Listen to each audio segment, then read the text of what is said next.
Rajshahi city কর্পোরেশনের প্রশাসক ও বিভাগীয় কমিশনার ডক্টর দেওয়ান মাহমুদ হুমায়ুন কবির বলেছেন, সরকারি প্রতিষ্ঠানগুলো থেকে লুট হওয়া মালামাল রাষ্ট্রীয় সম্পদ, সেগুলো দ্রুত সময়ের মধ্যে ফেরত দেওয়ার অনুরোধ করছি। যারা ফেরত দেবেন তাদের আমরা ধন্যবাদ জানাবো। মালামাল ফেরত দিলে কাউকে কোনো প্রশ্ন করা হবে না, তবে পরবর্তীতে কারো কাছে কোনো সম্পত্তি পাওয়া গেলে তার বিরুদ্ধে আইনানুগ ব্যবস্থা গ্রহণ করা হবে। রাজশাহী সিটি কর্পোরেশনের সার্বিক কার্যক্রম বিষয় তুলে ধরতে আয়োজিত সংবাদ সম্মেলনে এসব কথা বলেন সিটি প্রশাসক। মঙ্গলবার দুপুরে নগর ভবনের হলরুমে এই সংবাদ সম্মেলনের আয়োজন করে সিটি কর্পোরেশন।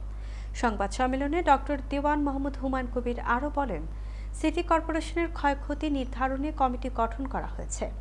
গঠিত কমিটিকে 7 কার্যদিবসের মধ্যে ক্ষয়ক্ষতি নিরূপণ, সম্ভাব্য পরিমাণ ও করণীয় প্রস্তাব রিপোর্ট দিতে বলা হয়েছে। এছাড়া সিটি কর্পোরেশনের জনবল যৌক্তিকীকরণের জন্যও আলাদা একটি গঠন করা হয়েছে। তিনি আরও বলেন, সারা দেশের মধ্যে সবচেয়ে বেশি সুন্দর শহর রাজশাহী। এটি রাজশাহীবাসীর গৌরবের। আমি গতকাল দায়িত্ব গ্রহণ করেছি। আজ সিটি কর্পোরেশনের কর্মকর্তাদের সাথে সভা করেছি।